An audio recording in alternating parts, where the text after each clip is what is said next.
Hello, it's Caroline here in the Scottish Highlands, in my very wet Scottish Highlands.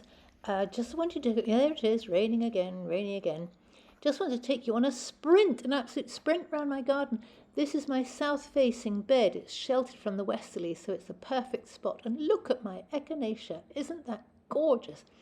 I really love the colour, and I love the name. It reminds me of all our childhood westerns, although Laura rolls her eyes in despair. And look at my sunflowers. They have never been so high.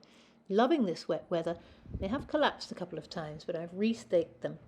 Now, over here, this is my wooded bit, because you can see they're going to be building houses the other side of me. So any tree I get, in it goes. Douglas fir, Scots fir, sycamore, anything that I get my hands on, in it goes here.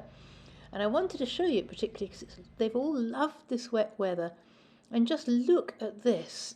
I actually pinched this from the hill above me, but it's put on about 3 feet this summer. It's just racing away. So the wet weather is going down well with lots of my plants, particularly this one as well, Magnolia Star Wars, recommended as the best magnolia you can buy by Ken Cox at Glendoick. It flowers a little later, so it sort of avoids the frosts here. And it also flowers quite early on its career, because I think a lot of magnolias take quite a while before they'll flower, but not this one. And then another recommendation is this fantastic Aronia. Those berries, they'll just absolutely get as black as coal when they're fully ripe.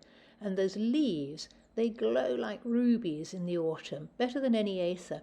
It's really recommended for Scotland, this shrub, so please do think about it if you're in the northern climes, because it really is a super shrub.